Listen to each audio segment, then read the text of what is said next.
Cricket ஃபேன்ஸுக்கு வணக்கம். நம்ம சென்னை சூப்பர் கிங்ஸ்ல இருக்கக்கூடிய பவுலிங் ஏஷியோ நிறைய பேர் கேட்டிருந்தீங்க. ஸோ யாரை யூஸ் பண்ண போறாங்க, பத்திரனா இல்லாம சிஎஸ்கே கப் அடிக்கிறது பாசிபிளா, என்ன மாதிரியான பிளான் வச்சிருக்காங்க அப்படிங்கிற மாதிரி எல்லாம் ஏகப்பட்ட கமெண்ட்ஸ் வந்துருந்துச்சு. அது எல்லாத்துக்குமே பதில் ஒத்த வீடியோல பார்த்து தெரிஞ்சுக்கலாம். அதுக்கு முன்னாடி ஃபர்ஸ்ட் டைம் சேனலுக்கு வரீங்கன்னா மறக்காம சப்ஸ்கிரைப் பண்ணி சப்போர்ட் பண்ணுங்க. அப்பதான் அப்டேட் எல்லாமே உங்களை வந்து சேரும். சரி வாங்க வீடியோக்குள்ள போவோம். ஸோ சிஎஸ்கே கூடிய மிகப்பெரிய ஒரு பலமா ஒரு 2 வருஷத்துக்கு இருந்த ஒரு நபர் அப்படின்னு சொல்லணும்னா மதீஷா பத்திரனா. ஸோ அவரை பொறுத்த வரைக்கும் 2023 எக்ஸலன்ட் பர்ஃபார்மன்ஸ், 24லயும் செம்மையா பர்ஃபார்ம் பண்ணாரு. அன்பார்ச்சுனேட்லி கடைசி டைம்ல ஆர்சிபி கூட மெயின் மேட்ச் வரக்கு முன்னாடியிலிருந்து அவர் மிஸ் பண்ணிட்டாருன்னு சொல்லி ஆகணும். ஸோ முஸ்தபிசூர் ரஹ்மான் இந்த பக்கம் மதீஷா பத்திரானான்னு சொல்லிட்டு அருமையான ஒரு காம்பினேஷன் சூப்பரா ஸ்டார்ட் பண்ணாங்க. முதல் மேட்சே ஆர்சிபிக்கு அகேன்ஸ்ட் தான். ஸோ முஸ்தபிசூர் பார்த்தோம் அப்படின்னா 4 விக்கெட் எடுத்தாரு. பத்திரானா செம்மையா சப்போர்ட் பண்ணாரு. ஸோ தொடர்ந்து எல்லா மேட்சுமே பெர்ஃபெக்டா போட்டிருந்த அந்த ஒரு பவுலிங் டியூவை பார்த்தோம் அப்படின்னா உடைச்சிட்டாங்க. அதுக்கு காரணம் ஒன்னு, முஸ்தபிசூர் ரஹ்மான் வந்துட்டு பங்களாதேஷ் தொடர் இருக்கு, நான் போகணும் அப்படிங்கிற மாதிரி சொல்லிட்டாரு. ஸோ மதீஷா பத்திரானாவும் பார்த்தோம் அப்படின்னா பாதியில கலந்து போயிட்டாரு. இவங்க 2 பேர் இருந்திருந்தா கண்டிப்பா சிஎஸ்கே அவங்களுடைய 90% சான்ஸை கொடுத்திருப்பாங்க, 90% முயற்சியை போட்டிருப்பாங்க. ஸோ அதுக்கப்புறம் Chennai super Kings maybe win பண்ணி மேலே போயிருக்கிறதுக்கான சான்ஸ் இருக்கு. 2 பேருமே இல்லை, இருக்கக்கூடிய பவுலர்ஸ் வச்சு அட்ஜஸ்ட் பண்ண வேண்டிய ஒரு சுச்சுவேஷன்ல இருந்தாங்க. ஸோ அதுக்கப்புறம் அந்த சீசன்ல என்ன நடந்தது அப்படிங்கிற விஷயம் நமக்கு தெரியும். சரி ஓகே, இப்போ அவ்வளவு பெரிய சூப்பர் ஸ்டாரா இருந்த அவரு சிஎஸ்கேக்கு மிகப்பெரிய பிரச்சனையா வந்து நிற்கிறாரு. அவரை நம்பி தான் ஹோல் பவுலிங் யூனிட்டே இருக்கு. ஸோ இந்த பக்கம் கலீல் அகமது மாதிரியான ஒரு பவுலர் இருந்தாலும், ஸோ அந்த பக்கம் இன்னும் கொஞ்சம் இந்த சிஎஸ்கே கூடிய கேம்ப்லயே டிராவல் ஆகக்கூடிய ஒரு சூப்பர் எக்ஸ்பீரியன்ஸ் பவுலர் வேணும். பத்திரானாவை பொறுத்த வரைக்கும் 2 இயர்ஸ் சும்மா கன்னு மாதிரி ஆடி இருக்காரு.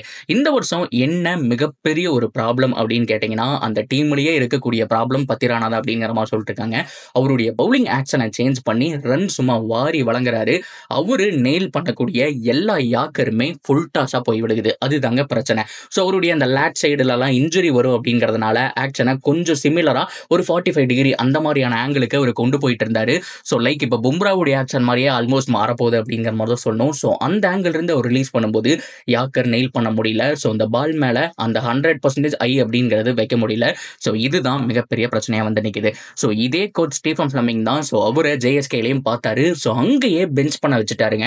ஸோ வேண்டாம் நீ வேண்டானுங்கிற மாதிரி பெஞ்ச் பண்ண வச்சுட்டு ஸோ இன்னொரு இன்எக்ஸ்பீரியன்ஸ் பவுலரை தான் விட்டார். ஏன் அப்படின்னா 4 மேட்ச் 5 மேட்ச் சான்ஸ் கொடுத்துமே எல்லா மேட்சுமே 40 ரன் 42 ரன்னுங்கிற மாதிரி சும்மா வாரி வழங்கிட்டு இருக்காரு. பத்திரானா தானா அப்படிங்கிற மாதிரி தான் கேட்க தோணுது.